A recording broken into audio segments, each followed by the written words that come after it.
नमस्कार। मैं डॉक्टर सौरभ शर्मा, सह आचार्य इतिहास। पिछले अध्याय में हमने मुगलकालीन महत्वपूर्ण शासक नूरुद्दीन मोहम्मद जहांगीर गाजी बादशाह के बारे में विस्तार से चर्चा की थी। जहांगीर के शासनकाल में ही एक और महत्वपूर्ण स्त्री का नाम आता है जिसे नूरजहां के नाम से जाना जाता है। नूरजहां के बारे में यह कहा जाता है कि मुगल कालीन समय की सर्वाधिक शक्तिशाली एवं महत्वाकांक्षी महिला नूरजहां थी। नूरजहां का व्यक्तित्व अत्यंत रोमांचकारी और विवादास्पद है। नूरजहां एक साधारण परिवार से संबंध रखती थी, लेकिन वहां से उठकर के उसने भारत की सत्ता को नियंत्रित करने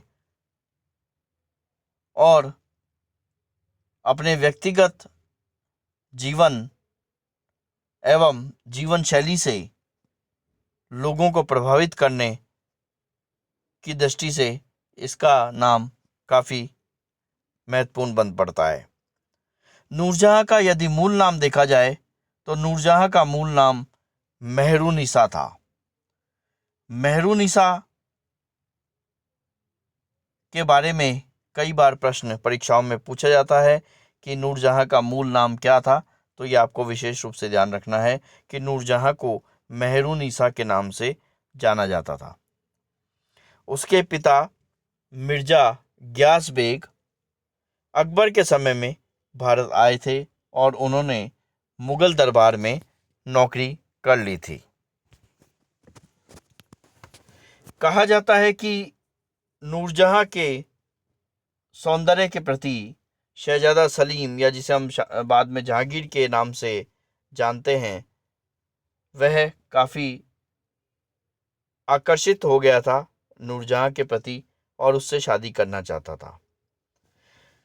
परंतु अकबर के सौजन्य से 1594 ईस्वी में अली कुली बेग, ये जिसे बाद में शेर अफगान कहा गया है, के साथ नूरजहां की शादी कर दी गई थी। जब जहांगीर शासक बनता है और उसके उपरांत नूरजहां से उसकी शादी होती है, उसके घटनाक्रम के बारे में दो मान्यताएं प्रचलित है। कुछ इतिहासकार जो कि एक वर्ग से संबंधित है, उनका कहना है कि बादशाह ने अपनी पूर्व प्रेमिका को प्राप्त करने के लिए शेर अफगान की हत्या करवा दी थी। और दूसरी मान्यता ये है दूसरे वर्ग के इतिहासकारों की कि शेर अफगान की मृत्यु आकस्मिक मुठभेड़ में हुई थी। लेकिन जो भी हो, 1611 ईस्वी में नूरजहां और जहांगीर का विवाह हो जाता है।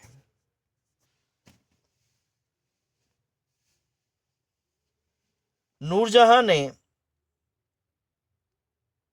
विवाह के उपरांत सत्ता की शक्तियां अपने हाथों में केंद्रित कर ली थी। उसने जहांगीर के आसपास अपने विश्वास पात्र लोगों के साथ मिलकर एक प्रकार का गुट, ग्रुप या समूह बना लिया था जो कि सत्ता को अपने हाथों में केंद्रित कर रखे थे। इसे समूह को नूरजहां गुट या नूरजहां जुनता के नाम से इतिहास में जाना गया है। इस नूरजहां जुनता के कौन कौन भाग थे देखा जाए तो उसमें नूरजहां का भाई आसिफ खान, उसकी माता असमत बेगम, पिता मिर्जा ग्यास बेग तथा शहजादा खुर्रम इसके सदस्य थे। और ये गुट राजा पर प्रभावी रूप से हावी हो चुका था। ऐसा माना जाता है कि लगभग 10 साल 1611 ईस्वी से 1621 ईस्वी तक इस गुट का मुगल सत्ता पर व्यापक प्रभाव रहा। नूरजहां का प्रभाव इस बात से भी पता लगता है कि नूरजहां जहांगीर के साथ झरोखा दर्शन में भी भाग लेती थी और यहाँ तक कि जहांगीर के शासनकाल में जो सिक्के प्रचलित किए गए थे उसमें भी नूरजहां का नाम अंकित मिलता है। नूरजहां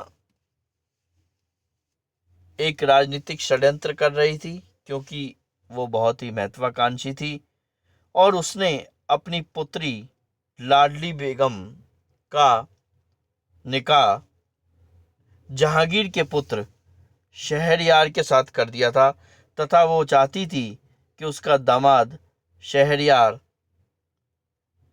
जहांगीर के उपरांत शासक बने।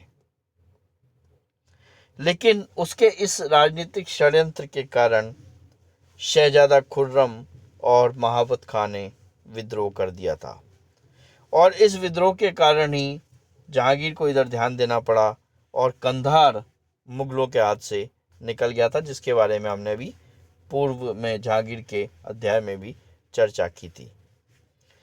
सतीश चंद्र जैसे इतिहासकार नूरजहां के गुट की धारणा का खंडन करते हैं, परंतु कुछ भी हो यह बात बिल्कुल सही प्रतीत होती है कि वह अपने दामाद शहरयार लाडली बेगम का पति और जहांगीर का पुत्र जो था को बादशाह के रूप में देखना चाहती थी और इसी कारण षड्यंत्र रच रही थी, जिसके कारण से हमने देखा कि शहजादा खुर्रम और महाबत खान ने जहांगीर के खिलाफ विद्रोह कर दिया था।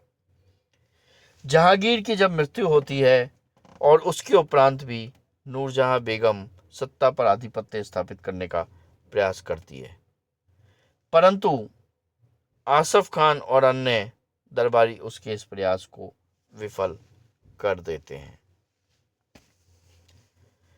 जहां तक नूरजहां का व्यक्तित्व है, यदि उसकी चर्चा की जाए तो नूरजहां ने उच्च शिक्षा प्राप्त की थी, तीक्ष्ण बुद्धि की स्वामिनी थी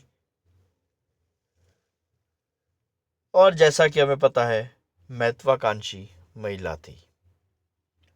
उसकी कविता, संगीत और चित्रकला में विशेष रुचि थी। उसके द्वारा जो वेशभूषा धारण की जाती थी या जिसके द्वारा जो प्रचलित वेशभूषा थी उसका प्रभाव औरंगजेब के शासनकाल तक रहा। नूरजहां ने एतमाद उद्दौला का मकबरा आगरा में बनवाया था। यह पूर्ण संगमरमर से निर्मित सफेद इमारत है जिसमें पित्रादूरा का भी काम किया गया है। नूरजहां के बारे में यह कहा जाता है कि यह इतनी महत्वाकांक्षी, प्रभावशाली, शक्तिशाली, वाक्पटु महिला थी, लेकिन फिर भी जहांगीर की जब मृत्यु होती है तो उसके उपरांत उसे विधवा की तरह ही, साधारण विधवा की तरह ही अपना शेष जीवन व्यतीत करना पड़ता है। तो नूरजहां का वो व्यक्तित्व है जो शासक या बादशाह नहीं होते हुए भी मुगल इतिहास में अध्ययन की दृष्टि से बहुत ही महत्वपूर्ण बन जाता है और नूरजहां पर इतिहास में और अन्य गैर ऐतिहासिक साहित्य में भी अनेकों कहानियां प्रचलित हैं। तो नूरजहां के बारे में हम यही कह सकते हैं, काफ़ी प्रभावशाली व्यक्तित्व था जिसने 10 साल तक मुगल शासन की दिशा एवं धारा को प्रभावित किया था। धन्यवाद।